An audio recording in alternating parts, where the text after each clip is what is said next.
ప్రభువైన యేసుక్రీస్తు నామములో వీడియో చూస్తున్న వీక్షకులందరికీ నా యొక్క ప్రత్యేకమైన వందనాలు తెలియజేస్తున్నాను. ప్రియమిత్రులారా, ఎలా ఉన్నారు? ఆ యొక్క ప్రభు కృప వల్ల మీరు ఎల్లప్పుడూ సంతోషంగా ఉండాలని ఆశపడుతూ నా యొక్క వీడియోని మొదలు పెడుతున్నాను. మిత్రులారా, ఈరోజు నా వీడియో యొక్క ఉద్దేశం ఏంటంటే, శివశక్తి అనే హైందవ సంస్థకు సంబంధించినటువంటి కరుణాకర్ సుగుణ అనే వ్యక్తి బైబిల్ని వక్రీకరిస్తూ రాసినటువంటి 2 పుస్తకాలకి నేను జవాబిస్తూ ఉన్నారు. అందులో భాగంగానే ఈరోజు వాళ్ళు రాసినటువంటి యేసు యొక్క మరో రూపం అనే పుస్తకంలో క్రైస్తవుల దేవుడు పౌలు అంటూ రాసినటువంటి విషయం గురించి మీతో మాట్లాడాలని ఆశపడుతూ ముందుకు వచ్చాను. వీడియోని వ్రాతపూర్వకంగా కూడా నేను పెడతాను. దాని గురించి లింక్ కానీ, ఫేస్బుక్ లింక్ కానీ వీలైతే యూట్యూబ్లో పెట్టడానికి ప్రయత్నం చేస్తాను. యూట్యూబ్ పట్టకపోతే కనుక ఫేస్బుక్ లింక్ కూడా ఇస్తాను. కాబట్టి వ్రాతపూర్వకంగా కూడా చూడొచ్చు, చదువుకోవచ్చు. కాబట్టి మంచిగా వీడియో మొత్తం వినాలని శ్రద్ధగా కోరుకుంటూ నా వీడియోని మొదలు పెడుతున్నాను. కాబట్టి ఆ యొక్క కరుణాకర్ వీడియో క్లిప్పింగ్ చూసిన తర్వాత నా యొక్క వీడియోని కంటిన్యూ చేస్తాను. కాబట్టి క్లిప్పింగ్ ఒకసారి చూడండి.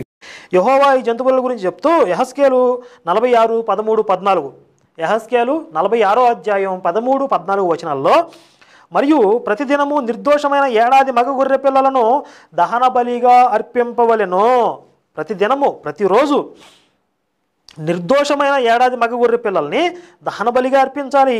ఇవి ఎవరనూ రద్దుపరచలేని నిత్యమైన కట్టడలు అని చెప్పాడు. పైవాక్యంలో యెహోవా ఇవి ఎవరూ రద్దుపరచలేని నిత్యమైన కట్టడలు అన్నాడు, కానీ పౌలు తప్ప ఎవరూ రద్దుపరచలేరు అనలేదు. ఆ మాట మీరు బాగా అర్థం చేసుకోవాలి. ఎవరినూ రద్దుపరచలేరు అన్నాడు తప్ప పౌలు తప్ప ఇంకెవరూ రద్దుపరచకూడదు అనలేదు. అయినా పౌలు వాటిని రద్దుపరిచాడు. అది పౌలు స్టామినా. యెహోవా అంత క్లియర్గా చెప్పినా కూడా, ఎవరూ రద్దుపరచకూడదని చెప్పినా కూడా పౌలు వాటిని రద్దుపరిచేశాడు. మరి ఇప్పుడు బైబిల్లో దేవుడు యెహోవానా పౌలా? చెప్పండి పౌలు భక్తులు. పౌలు ఏం చెప్పాడు? పాపక్షమాపణ విషయంలో పౌలు ఏం చెప్పాడు చూడండి. పౌలు మాత్రం యథావిధిగా హెబ్రేయులకు 10:4 ఎడ్ల యొక్కయు మేకల యొక్కయు రక్తము పాపమును తీసివేయట అసాధ్యము అంటాడు. లేవీకాండంలోనేమో యెహోవా గొర్రెలను బలి ఇవ్వండి, మేకలను బలి ఇవ్వండి, ఎడ్లను బలి ఇవ్వండి, మీకు పాపక్షమాపణ కలుగుతుంది అని చెప్పి యెహోవా చెప్పాడు. ఇక్కడ పౌలు ఏమంటున్నాడు? హెబ్రీయులకు రాసిన పత్రికల్లో ఎడ్ల యొక్కయు మేకల యొక్కయు రక్తము పాపమును తీసివేయట అసాధ్యం అంటాడు. యెహోవానేమో పాపక్షమాపణ కలుగుతుంది అంటే అలా ఎలా కలిగిద్దాయా? కలగదంటాడు పౌలు. నా రక్తం వల్ల పాపక్షమాపణ అని యేసు ఎక్కడా చెప్పకపోయినా పౌలు మాత్రం ఎఫెసీయులకు 1:7 యేసు రక్తం వలన మనకి పాపక్షమాపణ కలిగి ఉన్నది అంటాడు. రక్త ప్రోక్షణం, పాపక్షమాపణ యెహోవాది ఒక రకం కాగా పౌలుది మరో రకం. అసలు క్రైస్తవ విశ్వాసం, ప్రధానంగా నిలబడినటువంటి క్రైస్తవ విశ్వాసం ఏంటంటే యేసు రక్తం ద్వారా మానవ జాతికి పాపక్షమాపణ. ఈ సిద్ధాంతాన్ని ప్రవేశపెట్టింది పౌలు. బైబిల్ దేవుడు చెప్పలేదు, యేసు చెప్పలేదు. వాళ్ళిద్దరికీ పూర్తి వ్యతిరేకంగా పౌలు క్రైస్తవాన్ని విస్తరించాడు. వీళ్ళు నిజానికి పౌలీయులు అవుతారు కానీ క్రైస్తవులు అవ్వరు. ఎందుకంటే ఎక్కువ భాగం పౌలునే సమర్థించారు క్రైస్తవులు. యెహోవాని యేసుని ఖాతరు చేయలేదు. చూస్తారు కదా మిత్రులారా, ఏ విధంగా బైబిల్ని వక్రీకరిస్తూ క్రైస్తవులను అవమానిస్తూ మినిమం బైబిల్ జ్ఞానం కూడా లేకుండానే ఈ విధంగా మాట్లాడుతున్న వారికి బుద్ధి చెప్పాలని, అదేవిధంగా అనేకులకి వక్ర మార్గంలో పోకుండా, విశ్వాసం కలగకుండా, విశ్వాసం బలపడాలని ఉద్దేశం చేత వీడియో పెడుతున్నాను. ఏదైతే ఈరోజు మొట్టమొదట వీళ్ళకి మినిమం బైబిల్ జ్ఞానం ఉందా? అసలు మినిమం బైబిల్ సెన్స్ ఉందా? అసలు మినిమం బైబిల్లో ఉన్నటువంటి స్పష్టమైనటువంటి వాక్యాలు వీళ్ళకి తెలుసా అని గమనిస్తే కనుక, అసలు ఈ బళ్ళు గురించినటువంటి విషయాల గురించి మాట్లాడాలంటే యేసుక్రీస్తు వారి గురించి వీళ్ళు ఒక మాట మాట్లాడారు. అదేంటంటే యేసుక్రీస్తు వారు ఎప్పుడు కూడా నా రక్తం వల్ల పాపక్షమాపణ కలుగుతుందని యేసుక్రీస్తు ఎక్కడా చెప్పలేదని వీళ్ళు రాశారు 84 నంబర్ పేపర్లో. యేసుక్రీస్తు స్పష్టంగా చెప్పాడు. చూడండి, మత్తయి సువార్త 26వ అధ్యాయం 28వ వచనంలో, ఇది నా రక్తం అనగా పాపక్షమాపణ నిమిత్తం అనేకుల కొరకు చిందించబడుతున్న క్రొత్త నిబంధన అయిన నా రక్తం అని చెప్పి యేసుక్రీస్తు వారు చెప్పాడు. నా రక్తం పాపక్షమాపణ కోసం చిందించాలి అని చెప్పి యేసుక్రీస్తు స్పష్టంగా చెప్పినటువంటి ఈ విషయాన్ని, పాపక్షమాపణ కోసం నా రక్తం చెప్పినటువంటి స్పష్టమైనటువంటి ఈ విషయాన్ని వీళ్ళు గ్రహించలేనప్పుడు, స్పష్టంగా ఉన్నటువంటి వాక్యాన్ని గ్రహించలేనప్పుడు ఇంకా వీళ్ళని నమ్మి అనేకులు మోసపోతున్నారు. కాబట్టి గమనించాలి, వీళ్ళకి మినిమం వాక్య జ్ఞానం కూడా తెలియదు. అయితే ఇక్కడ ఇంకొక విషయం కూడా మీకు చెప్పాలి. అదేంటంటే, ఇక్కడ ఈ వాక్యం చెప్తూ యేసుక్రీస్తు వారు మత్తయి సువార్త 26:28 వచ్చిన వాక్యం చూపిస్తూ ఏమన్నాడంటే, అక్కడ ఇది నా రక్తం అనేకుల పాపక్షమ నిమిత్తం చిందించబడుతున్న రక్తం అని చెప్పి, ఇది క్రొత్త నిబంధన అయినా నా రక్తం అన్నాడు. ఇది క్రొత్త నిబంధన అయిన రక్తం అన్నాడు. అక్కడ ఫుట్ నోట్ చూస్తే కనుక మనకి క్రొత్త నిబంధన అని ఉంటుంది. నిబంధన అంటే ఏంటంటే క్రొత్త నిబంధన అని అక్కడ ఫుట్ నోట్ చూస్తే కనుక ఉంటుంది. కాబట్టి ఈ ఫుట్ నోట్ ప్రకారంగా క్రొత్త నిబంధన అనే పదం ఎక్కడుంది? దేని కోట్ చేస్తున్నాడు యేసుక్రీస్తు వారు, దేని గురించి మాట్లాడుతున్నాడని మనం గమనిస్తే కనుక ఇర్మియా గ్రంథం 31:31 ఈ విషయాలు మీతో ఎందుకు చెప్తున్నానంటే మనకు బళ్ళు గురించినటువంటి స్పష్టమైనటువంటి అవగాహన రావాలి. బళ్ళు అనేది ఎందుకు చేయట్లేదు, ఆచరించట్లేదు క్రైస్తవులు అనే విషయాల గురించి మీకు పూర్తి అవగాహన రావాలంటే ఈ వీడియో మొత్తాన్ని జాగ్రత్తగా వినాలి. కాబట్టి గమనించండి. ఇర్మియా గ్రంథం 31:31 నేను తీసుకున్నాను. ఎందుకంటే అక్కడ రాస్తుంది ఏంటంటే, ఇదిగో నేను ఇజ్రాయేల్ వారితోనూ యోధా వారితో క్రొత్త నిబంధన చేయు దినములు వచ్చుచున్నవి అని యెహోవా చెప్పాడు. ఇశ్రాయేలు వారితోనూ యోధా వారితో కొత్త నిబంధన చేయబోతున్న దినాలు వస్తున్నాయి అని చెప్పి, మరి పాత నిబంధన ఏంటి, వాళ్ళతో ఏ విధమైనటువంటి నిబంధన చేశాడు అంతకుముందు, ఇప్పుడు కొత్త నిబంధన చేస్తానంటున్నాడు అని పాత నిబంధన ఏంటి, అసలు ఏ నిబంధన చేశాడని మనం కనుక గమనిస్తే కనుక మనకి ఏముంటుందంటే వారితో శారీరకమైనటువంటి నిబంధనలు చేసుకున్నట్టుగా మనకు కనబడుతుంది. శారీరకమైనటువంటి నిబంధన అబ్రాహామును ఎన్నుకున్నప్పుడు అబ్రాహామును ఆశీర్వదిస్తూ అబ్రాహాము నీకు నాకు మధ్య ఒక నిబంధన చేసుకుందాం, ఒక అగ్రిమెంట్ చేసుకుందాం, అది నీ తరం వాళ్ళంతా పాటించాలి అని చెప్పి యెహోవా ఫస్ట్ పాత నిబంధనలో పాత అగ్రిమెంట్ ఒకటి చేశాడు. అదేంటంటే శారీరకమైనటువంటి నిబంధన, అది సున్నతి. దాని గురించి వివరంగా నేను గత వీడియోలో చెప్పాను. అయితే ఆ సున్నతి గురించి ఎక్కడ ఉంటుందంటే ఆదికాండం 17:9-10 ఈ సున్నతి పెట్టినటువంటి యెహోవా మనకి తర్వాత కాలంలో నిర్గమాకాండంలో ద్వితీయోపదేశ కాండంలో మోషేతోటి రాయిస్తూ సున్నతి అనేది కేవలం శరీరానికి సంబంధించింది కాదు, హృదయానికి సంబంధించింది కూడా అని చెప్పి ద్వితీయోపదేశ కాండం 30:6 మనకి ద్వితీయోపదేశ కాండం 9:25 ద్వితీయోపదేశ కాండం 30:6 రాయించాడు. సున్నతి అనేది కేవలం శరీరానికే కాదు, హృదయానికి సంబంధించిన సున్నతి కూడా చేసుకోండి. హృదయానికి సంబంధించిన సున్నతి అంటే హృదయ శుద్ధి కలిగి ఉండటం, మనకి ఇష్టం లేని వాటిని చేయకుండా ఉండటం, అది హృదయాన సున్నతి. దాని గురించి ఉండటం పూర్తిగా గత వీడియోలో చూడండి. అయితే ఇర్మియా 9:25 ఈ కొత్త అగ్రిమెంట్ చేసే ముందు, కొత్త నిబంధన చేసే ముందు, కొత్త నిబంధన చేయబోతూ దినాలు వస్తున్నాయి అని చెప్పే ముందు ఇదే ఇర్మియా గ్రంథం 9:25 యెహోవా ఏం చెప్తున్నాడంటే, శరీర సున్నతి కంటే హృదయ సున్నతి ప్రాధాన్యత ఉంది. హృదయ సున్నతి లేకపోతే శరీర సున్నతి చేసుకున్నా ఒకటే, చేసుకోకపోయినా ఒకటే అనే విషయాల గురించి మనకి యెహోవా మాట్లాడుతున్నాడు. అంటే హృదయానికి ఎక్కువ ప్రయారిటీ ఇచ్చాడు. శరీర సున్నతిని ఎందుకు పెట్టాడంటే మొట్టమొదట శరీర శుద్ధి కోసం పెడుతూ హృదయ శుద్ధి కోసం కూడా పెట్టాడు.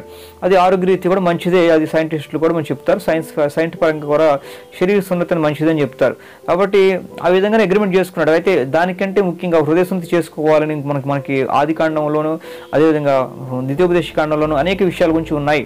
అయితే ఈ విషయాల గురించి మనం గత వీడియోలు చూడండి. అయితే ఈ శరీర సున్నతి కంటే హృదయ సున్నతి ముఖ్యమైనది. హృదయ సున్నతి లేకపోతే శరీర సున్నతి చేసుకున్నా ఒకటే, చేసుకోకపోవటం అని చెప్తూ కొత్త నిబంధన చేస్తున్నాను అన్నాడు. అంటే సున్నతి గురించినటువంటి ఒక నిబంధన జరిగింది. అదేవిధంగా నిర్గమకాండం 24:7-8 చూస్తే కనుక, నిర్గమకాండం 24:7-8 చూస్తే కనుక వాళ్ళతో ధర్మశాస్త్రాన్ని రాయించి మోషేతోటి ఈ ధర్మశాస్త్రం ప్రకారం మీరు జరిగించరా అన్నప్పుడు వాళ్ళు మేము జరిగిస్తాము, మేము ఆ ధర్మశాస్త్రం ప్రకారం నడుచుకుంటాము అని చెప్పి దేవునికి ప్రమాణం చేశారు.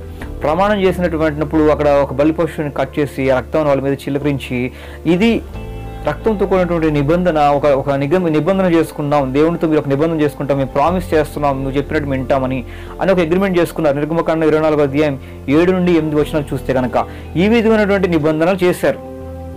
పాత నిబంధన ఏంటంటే శారీరకమైనటువంటి నిబంధనలు జరిగినాయి. సున్నతి కానీ అదేవిధంగా యెహోవా ఆజ్ఞలు పాటిస్తాం కానీ అని చెప్పినటువంటి నిబంధనలు అనేది పాత నిబంధనలు భక్తులు చేశారు యెహోవాతో. ఈ పాత నిబంధనలో యెహోవా పెట్టినటువంటి ఆ నిబంధన ఏదైతే ఉందో ఆ నిబంధన ఎందుకు పెట్టాడు, తర్వాత బళ్ళు గురించి లేవికాండం చూస్తే కనుక ఈ బలి పశువు మీద తల ఉంచి, బలి పశువు మీద చేతులు ఉంచి, తల మీద చేతులు ఉంచి, ఇది నా నిమిత్తము మరణిస్తుంది, ఇది నా కోసం మరణిస్తుంది, నా నిమిత్తం మరణిస్తుంది అని ఒక గుర్తుగా వాళ్ళు దాన్ని చూసి బలి పశువు నేను చనిపోవాలి, పాపానికి పరిహారంగా నేను చనిపోవాలి, అయితే నా ప్లేస్లో చచ్చిపోతుంది, నా పాపకు శిక్షాన్ని అది భరిస్తుందని వీళ్ళు తెలుసుకొని ఇక్కడనే పాపం చేయకూడదని బలి పశువులు అనేది పెట్టి దాని మీద తల మీద చేతులు ఉంచి ఆ ఒప్పుకోళ్ళతోటి బలి పశువుని ఇమ్మని చెప్పి లేవికాండంలో మనం చూస్తాం. కాబట్టి గమనించాలి.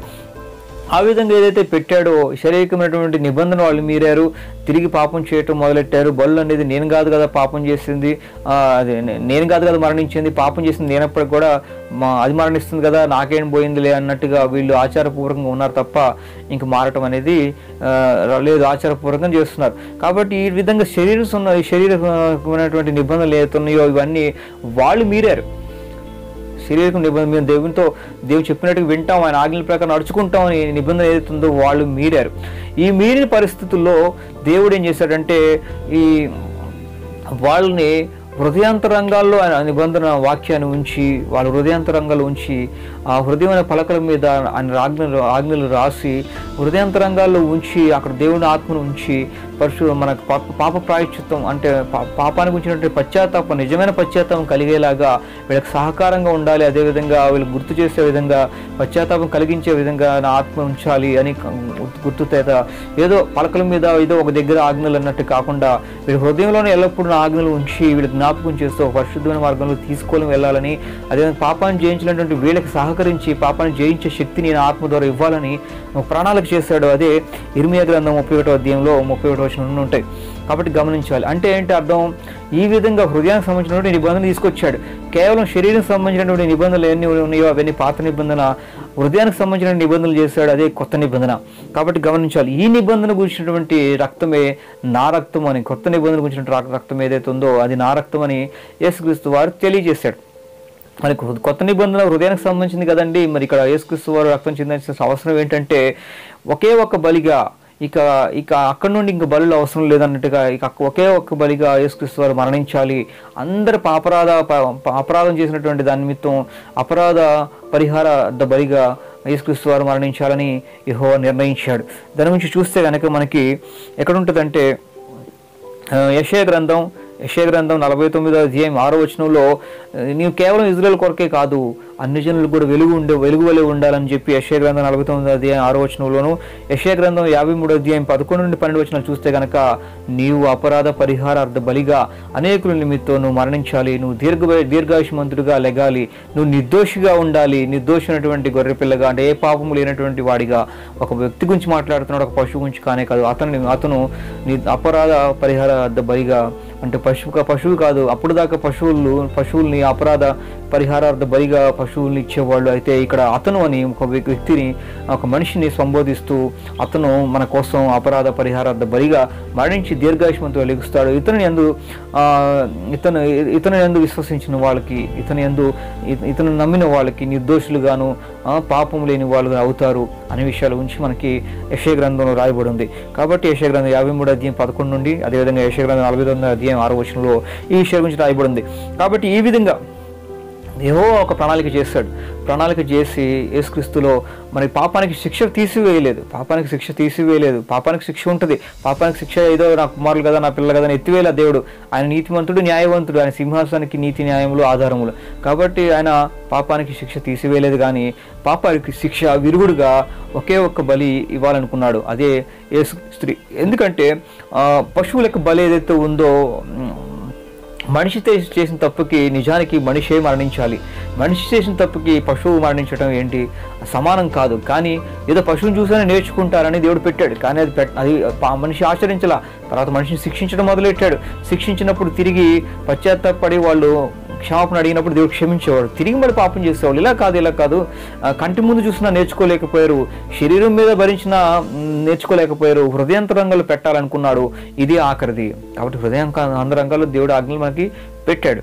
కాబట్టి గమనించి ఆ విధంగా దేవుడు ప్లాన్ చేశాడు. మన కోసం తగ్గించుకొనే ఆయన వద్దనుకుంటే మనుషులు ఆయన ఊపిరిని వద్దనుకుంటే కనుక ఒక్క స్థలంలో మనుషులంతా నశించిపోవచ్చు. కానీ కృప చేత, ప్రేమ చేత మనుషులంతా ఆయన పిల్లలు కాబట్టి ప్రేమ చేత ఇంకొంచెం తగ్గించుకొని, ఇంకొంచెం సవరిస్తూ మన దేవుని రాజ్యాన్ని చేరుకొని, ఆయన రాజ్యాన్ని చేర్చుకొని ఆయనతో పాటు నిత్య సింహాసనం మీద ఉండాలని, యాజకులుగా ఆయనతో సేవ చేసే వాళ్ళగా ఉండాలని, అదేవిధంగా రాజులుగా ఆయన రాజ్యాన్ని పరిపాలించి ఉండాలని ప్రేమ చేత మాత్రమే ఇంకొద్దిగా సవరించుకుంటూ, తగ్గించుకుంటూ, ఇంకా మోడిఫికేషన్ చేస్తూ మనకు సహకరించడం కోసం, ఇంకా మనం ఆ మార్గాల్లో రావటం కోసం దేవుడు ప్లాన్ చేస్తూ వచ్చాడు.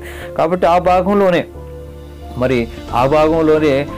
మనుషులందరూ పాపం కోసం మనిషే మరణించాలి. అయితే పాపి అయినటువంటి మనిషి ఇంకొక మనిషి మరణిస్తే పాపిని మనిషిని పరిశుద్ధపరచడానికి వాడు సపోజ్ పాపిని మనిషిని చంపాడు అనుకోండి, వాడు నరకానికి పోతాడు. అలాగా దేవుని చిత్తం నెరవేరింది ఏం లేదు. కాబట్టి పాపి అనే మనిషి కోసం ఇంకో పాపి మరణించినా పరిహారం జరగదు. ఇప్పుడు ఒకడు పాపంలో ఉన్నాడు, ఇంకోటి పాపం చేస్తే పరిహారం అవ్వదు. మీకు అర్థం అవ్వాలంటే ఒక వ్యక్తి గుంటలో పడినప్పుడు ఆ గుంటలో ఉన్నటువంటి వ్యక్తిని బయట తీయాలంటే గుంటలో ఉన్న వ్యక్తి తీయలేడు, గుంటలో ఉన్న వ్యక్తులు గుంటలోనే తీయలేడు, గుంటలో బయట ఉన్న వ్యక్తి తీయగలడు. అంటే పాపము లేని వ్యక్తే ఆ పాపంలో ఉన్న వాళ్ళని బయట తీయగలడు అనే విషయాల గురించి మనకి అర్థమయ్యేలాగా చెప్పాను. అయితే ఆ విధంగా పాపము లేని వాడిగా యేసుక్రీస్తు వారు మన మధ్యకు వచ్చాడు. ఆయన నాలో పాపము లేదని యోహాను సువార్త 10:24-25 నాలో పాపం అంటే నిరూపించడానికి సవాల్ చేసినటువంటి వ్యక్తి. కాబట్టి నిర్దోషమైనటువంటి వ్యక్తిగా యెహోవా చెప్పినట్టుగా అతను మన కోసం అపరాధ పరిహారార్థ బలిగా మరణించాడు. ఈ విషయాన్ని యేసుక్రీస్తు వారు మత్తయి సువార్త 26:26 అనేకుల నిమిత్తం పాప క్షమాపణ నిమిత్తం క్రొత్త నిబంధన యెహోవా చెప్పినటువంటి క్రొత్త నిబంధన ప్రకారంగా నేను మరణించాలి అని యేసుక్రీస్తు వారు కోట్ చేశాడు. కాబట్టి గమనించాలి. అదేవిధంగా యేసుక్రీస్తు వారు ఇంకొక మాట కూడా చెప్పాడు. అదేంటంటే మనకి మత్తయి సువార్త 26 మత్తయి సువార్త 5:17-18 చూస్తే కనుక ధర్మశాస్త్రం నెరవేరే వరకు అందులో ఒక పొల్లు కానీ ఒక అక్షరం కానీ గతించిపోదని చెప్పాడు. అంటే ఏంటి? ధర్మశాస్త్రంలో కొన్ని విషయాలు నెరవేరాల్సి ఉంది, అవి నేను నెరవేర్చబోతున్నాను. ధర్మశాస్త్రం కొన్ని విషయాలు చెప్పింది. అదేంటంటే కొన్ని నెరవేరాల్సిన విషయాలు, కొన్ని నెరవేరుతున్న విషయాలు, కొన్ని నెరవేరిన విషయాలు. కాబట్టి గమనించాలి, యేసుక్రీస్తులో నెరవేరాల్సిన విషయాలన్నీ ధర్మశాస్త్రం చెప్పినవన్నీ నెరవేరిపోయినాయి. ఇప్పుడు నెరవేరుతున్నవి ఏంటంటే ధర్మశాస్త్రంలో రాయబడినటువంటి క్రొత్త నిబంధన హృదయం పలకల మీద ఆజ్ఞలు ఏవవుతున్నాయో యేసుక్రీస్తు నమ్మిన వాళ్ళకి పరిశుద్ధాత్మ అనేది పొందుకోవటం వలన అది సహకారంగా ఉండి పాపాన్ని గురించి నీతిని గురించి ఒప్పిస్తూ మన లోపలికి వచ్చి నీతిని గురించి ఒప్పిస్తూ పాపం చేయకుండా లాగా పశ్చాత్తాపం కలిగించేలాగా మన కోసం ప్రార్థన చేసేలాగా మనకి సహకరించేలాగా శక్తినిచ్చేలాగా పరిశుద్ధాత్మ మనకి సహాయం చేస్తుంది. ఈ విషయం గురించి మనకి ఎక్కడ ఉంటుందంటే యోహాను సువార్త 14:17 అదేవిధంగా 16:8 పరిశుద్ధాత్మ ఏం చేస్తాడు, హృదయాన్ని పలకల మీద ఏం చేస్తాడు, హృదయంలో వచ్చి ఏం చేస్తాడు అనే విషయాల గురించి రాయబడ్డాయి. అది యెహోవా చిత్తం నెరవేరుతుంది. మొట్టమొదట మన అందరి పాపం నిమిత్తం ఒక వ్యక్తి మరణించాలి, ఆయన ద్వారా ఒక మార్గం ఏర్పడాలి. ఈయన ద్వారా వచ్చినప్పుడు మాత్రమే, అంటే మన పాపాలని పరిహరించడానికి పాపం లేని వ్యక్తిగా మనిషి పాపాలకి మనిషే మరణించి పాపం లేని వ్యక్తిగా మరణించి ఒక మార్గాన్ని తెరిచాడు. ఆ మార్గాన్ని యేసుక్రీస్తు ద్వారా ఉంది. కాబట్టి నా ద్వారా తప్ప ఎవరిదంటే వద్దకు చేరడు అని చెప్పి యేసుక్రీస్తు వారు చెప్తున్నాడు. నేనే మార్గాన్ని సత్యాన్ని జీవం అని చెప్తున్నాడు యేసుక్రీస్తు వారు. కాబట్టి అది జరిగింది. కాబట్టి యెహోవా ఏదైతే బలులు పెట్టాడో ఆ బలులు భంగాన్ని, ఆ బలు కార్యక్రమం ఏదైతే పెట్టాడో అగ్రిమెంట్లు చేసుకున్నాడో అవన్నీ వాళ్ళు భంగం చేసుకున్నారు. కాబట్టి కొత్త నిబంధన అనేది ఇచ్చాడు. అది యేసుక్రీస్తులో నెరవేరింది. యేసుక్రీస్తులో యెహోవా చెప్పినట్టుగానే మనకి యెషయా గ్రంథంలోనూ చెప్పినటువంటి విషయాల ప్రకారంగా అపరాధ పరిహారార్థ బలిగా యేసుక్రీస్తు వారు మరణించి దీర్ఘాయుష్మంతుడు లెగటం వలన, కాబట్టి ఆ విధమైనటువంటి నెరవేరు పని జరిగింది. మనందరి నిమిత్తం అపరాధ పరిహారార్థక బలిగా యేసుక్రీస్తు వారు మరణించారు. ఆ రోజుల్లో అపరాధ పరిహారార్థ బలిగా వాళ్ళు మేకపిల్లని బలిచ్చేవాళ్ళు, కానీ మనందరి నిమిత్తం ఆయన మరణించాడు. కాబట్టి ఆయన నమ్ముకున్నప్పుడు మనకి నిర్దోషులుగాను పాపం లేని వాళ్ళం అవుతాం. కాబట్టి యెషయా గ్రంథం 53 ప్రకారంగా అవుతాం. కాబట్టి ఇక బలులు అనేది అవసరం లేదు. కాబట్టి గమనించాలి. ఇక మరి యెహెజ్కేలు గ్రంథంలో 46:13-14 నిత్యమైన కట్టడాలుగా ఉండాలి, అవి ఎవరు రద్దుపరచకూడదని చెప్పాడు కదా యెహోవా.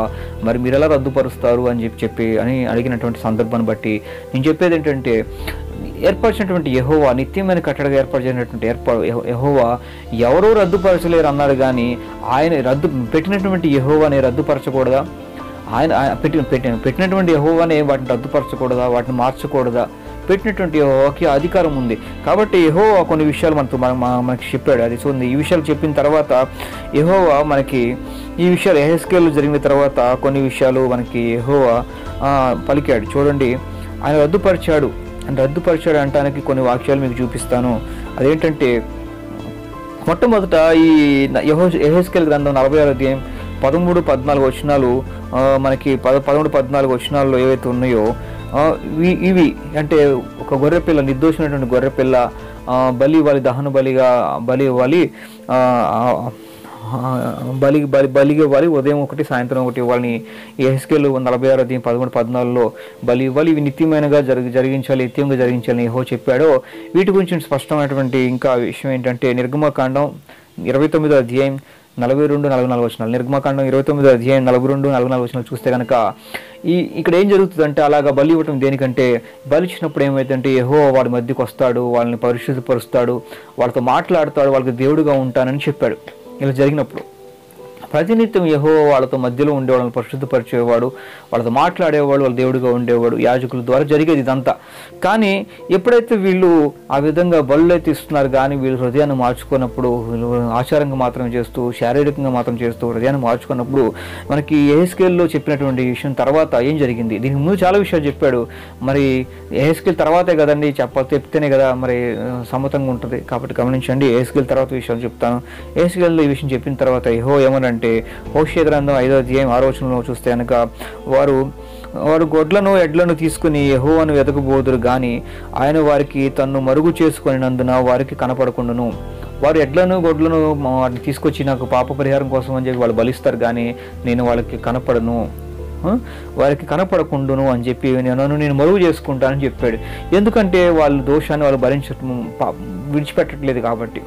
అంటే బలుకి ప్రాధాన్యత ఇస్తున్నాడా, వాళ్ళ దోషానికి ప్రాధాన్యత ఇస్తున్నాడు అంటే వాళ్ళ దోషాన్ని విడిచిపెట్టాలని దేవుడు ప్రాధాన్యత ఇస్తున్నాడు. ఇంకో మాట చూడండి, హోషేయ గ్రంథం 6వ అధ్యాయం 6వ వచనంలో, అంటే యెహెజ్కేలు తర్వాతే ఉంటుంది చూడండి. హోషేయ గ్రంథం 6వ అధ్యాయం, యెహెజ్కేలు తర్వాత దానియేలు తర్వాత హోషేయ ఉంటుందండి. హోషేయ 6:6లో, నేను బలిని కోరును కానీ కనికరంని కోరుచున్నాను, దహన బలుల కంటే దేవుని కూర్చున్నటువంటి జ్ఞానమే నాకు ఇష్టం అని చెప్తున్నాడు. అంటే బలుల కంటే ముఖ్యంగా అసలు ఎందుకు పెట్టానన్న జ్ఞానం మీకు ఉండాలి అని చెప్తున్నాడు. కాబట్టి ఎందుకు పెట్టాడంటే లేవికాండం 1:4 ప్రకారంగా ఆ పాపం నిమిత్తం అది మరణిస్తుంది, ఆ తరపున మరణిస్తుందని ఒక జ్ఞాపకంతో మనం ఇవ్వాలి. కాబట్టి నువ్వు పాపం మానాలని కదా పెట్టాడు. ఆ విధమైన జ్ఞానం చేత మాత్రమే నువ్వు ఇవ్వాలి. కానీ అలా ఇవ్వాలని కోరుకుంటున్నాను. ఏదో బళ్ళు అనేది నా కోసం కాదు కదా, నాకు ఆహారం కోసం వీటి కోసం కాదు కదా, నువ్వు మారటం కోసమే కదా. ఆ విధమైన జ్ఞానం నువ్వు కలిగి ఉండాలని కోరుతున్నాడు. హోషేయ 6:6లో, నేను బలిని కోరను కానీ కనికరం కోరుచున్నాను, దహన బలుల కంటే దేవుని కూర్చున్నటువంటి జ్ఞానం నాకు ఇష్టమైందని యెహోవా చెప్తున్నాడు. అదేవిధంగా ఆమోసు గ్రంథం 5:22లో, ఆమోసు గ్రంథం 5:22 చూస్తే కనుక, నాకు దహన బలులను నైవేద్యములను మీరు అర్పించినను నేను వాటిని అంగీకరింపను, సమాధాన బలులుగా మీరు అర్పించు కొవ్విన పశువులను నేను చూడను అని చెప్తున్నాడు. అంటే బలులు పెట్టినటువంటి యెహోవా అనే వాటిని నేను అంగీకరించను, వాటిని చూడను అని చెప్తున్నాడు. చూడను చెప్తున్నాడు. ఎందుకు అలా చెప్తున్నాడు అంటే కనుక తర్వాత అధ్యాయంలో మాట్లాడుతున్నాడు. మీకా రాసిన దాంట్లో, మీకా ప్రవక్త రాసిన దాంట్లో 6వ అధ్యాయం 8వ వచనంలో, మనుష్యుడా ఏది ఉత్తమం అది నీకు తెలియజేయబడి ఉన్నది, న్యాయంగా నడుచుకున్నటయు, కనికరమును ప్రేమించుటయు, దీన మనస్సు కలిగి నీ దేవుని ఎదుట ప్రవర్తించుటయు, ఇంతే కదా యెహోవా నిన్ను అడుగుతున్నాడు. దేవుడు కోరుకుంది ఇదండి, న్యాయంగా కలిగి ఉండటానికి మనం కనికరం కలిగి ఉండాలి, దేవుడు చెప్పినట్టుగా వినాలి, దీన మనస్సు కలిగి ఉండాలని ఇదే కదా దేవుడు కోరుకుంటున్నాడు. కాబట్టి ఈ విధంగా మనస్తత్వం లేకుండా మీరు బలిస్తే నాకు వద్దంటున్నాడు. ఎందుకు ఇస్తున్నారు మీరు ఆ బళ్ళు గురించి ఒక అవగాహన కలిగి ఉండండి అంటున్నాడు, జ్ఞానం కలిగి ఉండండి అంటున్నాడు. ఈ విధంగా యెహెజ్కేలు తర్వాతనే చెప్పాడు. అంటే బళ్ళు ఎవరో రద్దుపరచాలని చెప్పినటువంటి యెహోవానే ఆ బళ్ళు యొక్క ఉద్దేశం వాళ్ళు గ్రహించినప్పుడు, ఆ బళ్ళు ఉద్దేశం నెరవేరినప్పుడు వారు ఇంకా ఆ బళ్ళు ఎందుకు వద్దు అని చెప్పినటువంటి ఆపినట్టుగా, వద్దన్నట్టుగా మనకి యెహోవా చెప్పినట్టుగా మనకి వాక్యాలు చూపించా హోషేయలోను, ఆమోసులోను, మీకాలోను. కాబట్టి గమనించాలి. ఈ విధంగా పెట్టినటువంటి బహుళ ఎవరో రద్దుపరచలేరంటే ఎవరో రద్దుపరచడానికి వీల్లేదు, కానీ పెట్టినటువంటి యెహోవాని వాటిని వద్దు అన్నాడు. కాబట్టి ఆయనకు అధికారం ఉంది. నువ్వు పెట్టావు మళ్ళీ వద్దని ఎలా అన్నావు నీకు తెలియదా అంటే ఆయన తెలుసు, కానీ తగ్గించుకున్నాడు మన కోసం.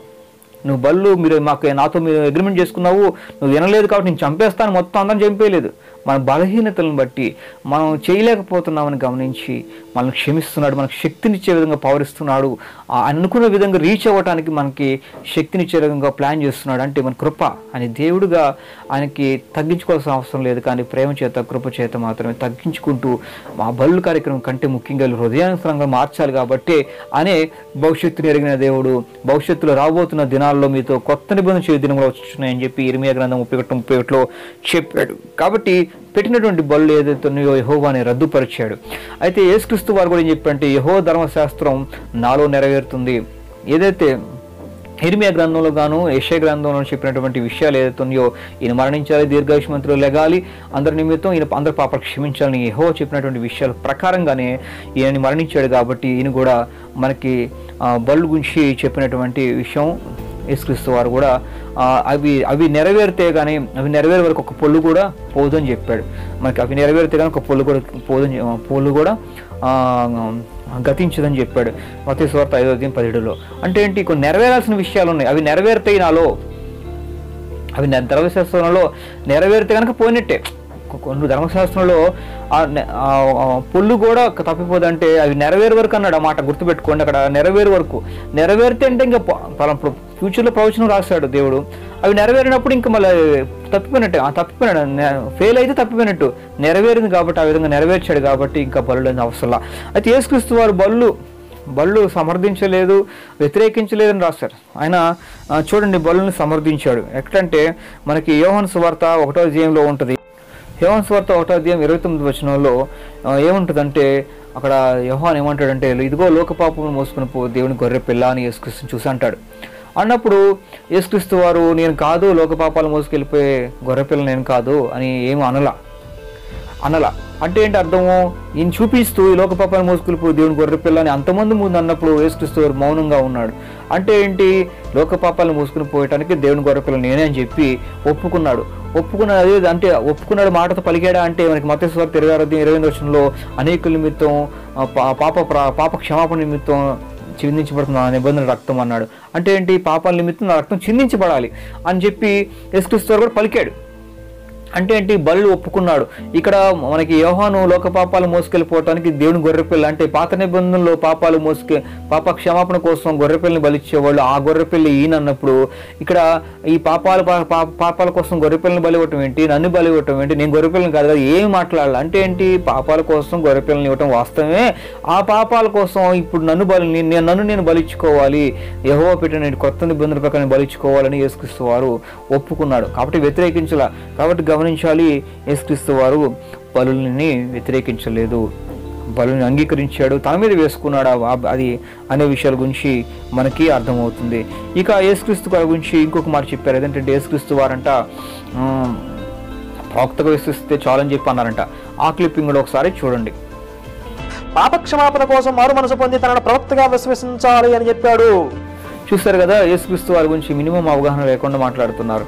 యేసుక్రీస్తు వారు ప్రవక్తగా విశ్వసించమని చెప్పాడా? ఆయన యేసుక్రీస్తు వారు సంపూర్ణమైనటువంటి మానవుడు, యాజకుడు, ప్రవచించేవాడు కాబట్టి భవిష్యత్తుకు చెప్పేవాడు ప్రవక్త. ఆయనలో అనేక కోణాలు ఉన్నాయి.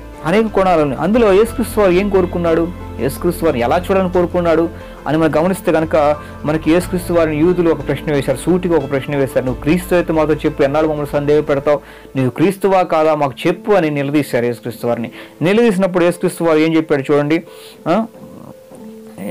యోహాను సువార్త 10వ అధ్యాయం 24-25 వచనాల్లో నేను మీతో క్రీస్తునని చెప్పాను, అయితే మీరు నన్ను నమ్మలేదు, తండ్రి క్రియలను బట్టి ఆయన నమ్మండి అని చెప్పాడు. తండ్రి క్రియలు నా గురించి సాక్ష్యం ఇస్తున్నాయని చెప్పాడు.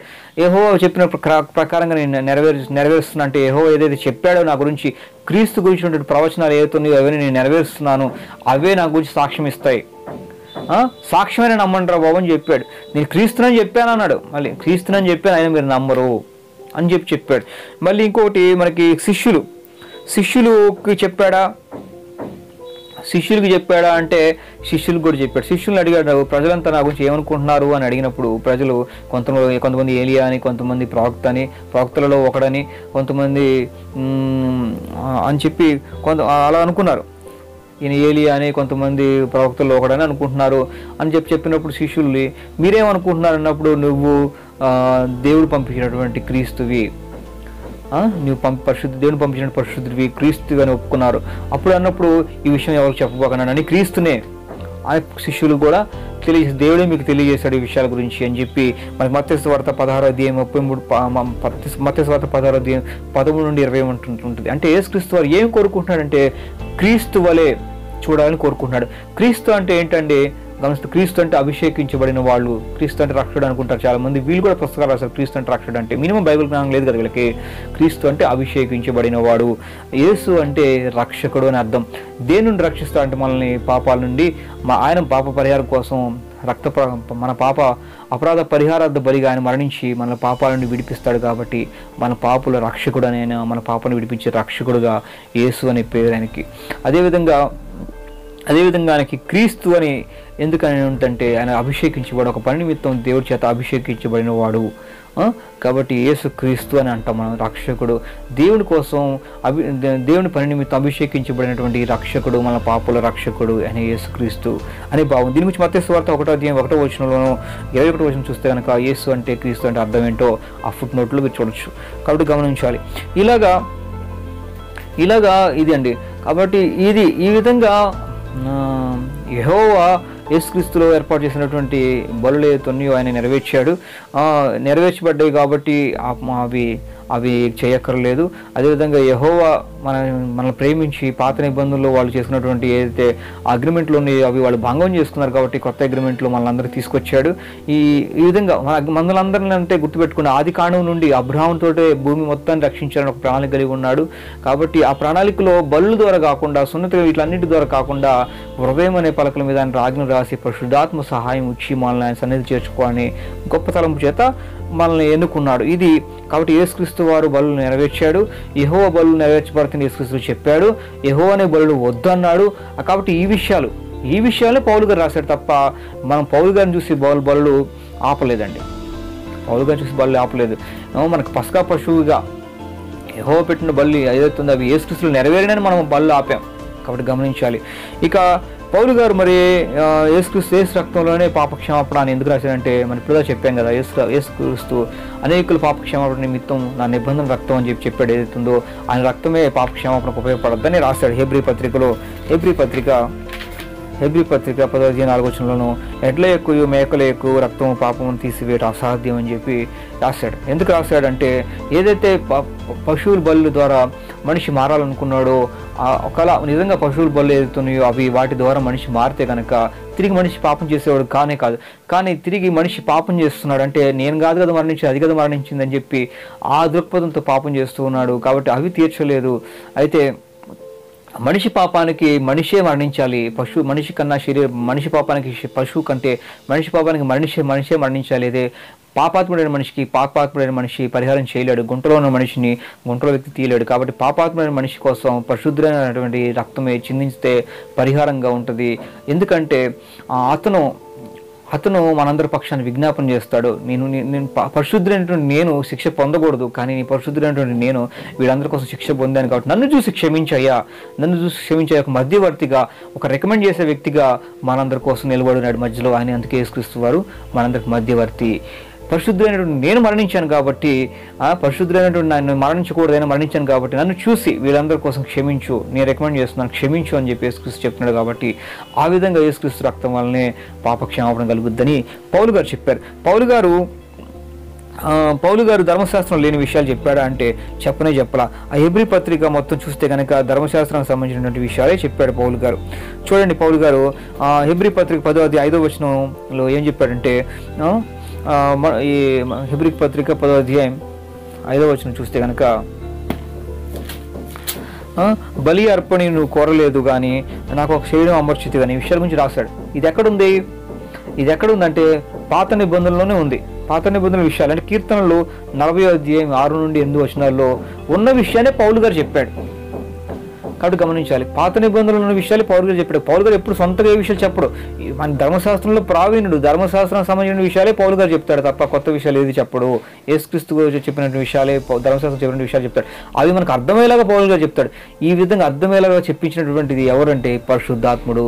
యేసుక్రీస్తు వారు మన కోసం ఎన్నుకొని మనకు అర్థమయ్యేలాగా విశదీకరిస్తూ వివరిస్తూ ఈ పౌలు గారి సొంత మాటలు కానీ కాదు, పరిశుద్ధాత్మ మనకు రాయించాడు వివరంగా అర్థమయ్యేలాగా చేయడానికి. ఆ విధంగా అర్థమయ్యేలా చేస్తూ అనేక మందిని సత్యాన్ని తెలియజేస్తాడు. మనకి ఈరోజు మనకు సత్యాన్ని తెలియజేస్తున్నాడు. కాదు పౌలు గారు ఏదో రాశాడండి, ఆయన ఫాలో అవుతున్నారండి, వీళ్ళు పౌలీయులండి, క్రైస్తవులు కాదండి నిందిస్తున్నారు. వీళ్ళకి తెలియక పౌలు గారి ధర్మశాస్త్రంలో ఉన్న విషయాలకు వ్యతిరేకంగా ఏది రాయడు, అర్థమయ్యేలాగా రాస్తాడు. పరిశుద్ధాత్మ దేవుడు మనకు అర్థమయ్యేలా చేస్తాడు. కాబట్టి పౌలు గారు రాసిన విషయం హెబ్రీ పత్రిక 10:5 రాసినటువంటి విషయం ఎక్కడ ఉందంటే కీర్తనలో 40:6-8 ఉంది. అదేవిధంగా హెబ్రీ పత్రిక 10:13 ఏముందంటే తీర్పు దిన తన శత్రువులు తన పాదములకు పాదపీఠంగా చేయబడే వరకు కనిపెట్టచ్చు అని ఈ విషయం గురించి ఎక్కడుందంటే కీర్తనలు 110:1 ఉంటుంది. ఈ విషయాన్నే పౌలు గారు రాశారు. ధర్మశాస్త్రంలో నెరవేరాల్సినవి ఉన్నాయి, నెరవేరుతున్నవి ఉన్నాయి, నెరవేరిపోయినవి ఉన్నాయి. నెరవేరాల్సిన ఏంటంటే యేసుక్రీస్తు రాజుగా రెండో రాకడ రావాల్సింది ఉంది. అప్పుడు దాకా దేవుని పాదపీఠంలో వద్ద ఉండాలనేది కీర్తనలు 110:1 ఉంది. ఆ విషయాన్ని పౌలు గారు హెబ్రీ పత్రిక 10 మన విమర్శకుడు చూపించినాడు. అధ్యాయంలో 10:13 పౌలు గారు చెప్తున్నాడు. అదేవిధంగా మనకి హెబ్రీ పత్రిక 10:31-26 ఏముందంటే తీర్పుకు వెళ్తారు. మళ్ళీ పాపం చేస్తే కనుక, యేసుక్రీస్తు నమ్మి మళ్ళీ పాపం చేస్తే కనుక ఇక తీర్పే కానీ ఇంక క్షమాపణ లేదు అనే విషయాల గురించి కూడా పౌలు గారు రాస్తున్నారు.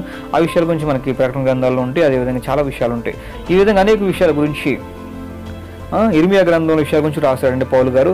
చూడండి, కొత్త నిబంధనల గురించి రాశాడు ఇర్మియా గ్రంథం. పౌలు గారు హెబ్రీ పత్రిక 10:16 కూడా ఈ కొత్త నిబంధనల గురించి నా ధర్మ విధులు హృదయాలు ఉంచుతున్నటువంటి యెహోవా పలికినటువంటి మాటలే రాశాడు. ఇర్మియా గ్రంథం 31:34 ఉన్నటువంటి విషయాలే పౌలు గారు హెబ్రీ పత్రిక 10:16 రాశాడు. కాబట్టి పౌలు గారు విరుద్ధంగా ఏది రాయలేదు. యెహోవా ప్లాన్ ప్రకారంగా యేసుక్రీస్తులో నెరవేరిన విషయాలు మనం చేయక్కల అవసరం లేదు. యెహోవా ప్లాన్ ప్రకారంగా మనందరి నిమిత్తం ఒక వ్యక్తి మనందరి నిమిత్తం పశువులు కాదు కానీ ఒక వ్యక్తి మరణించి ఆయన ద్వారా మన దేవుని సన్నిధికి చేరుకోవాలని ఆశపడ్డాడు. అది అండి. అయితే ఇప్పుడు కాబట్టి అది యెహోవా పెట్టినటువంటి విషయం. కానీ నెరవేరిన విషయం మనం చేయక్కల అవసరం లేదు. మనందరి పక్షాన యేసుక్రీస్తుని మరణించడం మనం తిరిగి బళ్ళు ఇవ్వాల్సిన అవసరం ఏం లేదు. కాబట్టి అదండి, యేసుక్రీస్తుని నమ్మితే మన ఆయన ద్వారా దేవుని రాజ్యం చేరుకుంటాం. అయితే ఒక విషయం మీరు గ్రహించాలి, నెక్స్ట్ వీడియోలో కూడా ఉంటుంది. అదేంటంటే యేసుక్రీస్తుని నమ్మితేనే పరలోక రాజ్యం చేరుకుంటామా అంటే కానే కాదు. యేసుక్రీస్తు వారు ఒక మాట చెప్పాడు. అదేంటంటే ప్రభువా అని నేను పిలిచేవాడు పరలోక రాజ్యం చేరు, కానీ తండ్రి చెప్పినటువంటి క్రియల ప్రకారం నడుచుకున్న వాడే నా రాజ్యానికి చేరుకుంటారు అని చెప్పాడు. తండ్రి చెప్పిన క్రియలు ఏంటంటే ధర్మశాస్త్రాన్ని కొట్టివేయడం కాదండి. ధర్మశాస్త్రంలో ఏదైతే ఆజ్ఞలు ఉన్నాయో ఆ ఆజ్ఞలన్నీ నెరవేర్చాలి. మనం దేవుడైన యెహోవాని పరిపూర్ణటువంటి మనసుతోటి, బలంతోటి, పూర్ణ హృదయంతో, పూర్ణ మనసుతో, పూర్ణ బలంతో ఆరాధించాలి. అది నిన్ను వాళ్ళు పొరుగుని ప్రేమించాలని ఏదైతే ఆజ్ఞలు ఉన్నాయో అవన్నీ నెరవేర్చాలి. యేసుక్రీస్తుని విశ్వసించాలి యోహాను సువార్త 3:16 ప్రకారంగా. ఎందుకంటే మన అందరి నిమిత్తం ఆయన బలి చేశాడు. కాబట్టి ఇన్నాళ్ళు బలి అనేది మనం కొని లేకపోతే మనం పెంచినటువంటి పశువులు చేసేవాళ్ళం, కానీ ఈ యెహోవా తన కొడుకుని బలిగా ఇచ్చాడు. ఈ యెహోవా ఇచ్చినటువంటి కొడుకుని మనం విశ్వసించకుండా మన బలి పశువు కాకుండా యెహోవా పెట్టినటువంటి బలి పశువుగా పెట్టినటువంటి ఆయన విశ్వసించుకుని రాజ్యం చేరుకోలేము. కాబట్టి యోహాను సువార్త 3:16 ప్రకారంగా ఆయన విశ్వసించాలి. తండ్రి చెప్పినట్టుగా, తండ్రి ధర్మశాస్త్రం చెప్పినటువంటి ఆజ్ఞలు ఏవైతున్నాయో వాటిని నెరవేర్చాలి. ఆ ప్రకారం నడుచుకుని ధర్మశాస్త్రం నెరవేర్చలేదని చాలామంది క్రైస్తవులు కూడా చెప్తుంటారు. కానీ కాదు.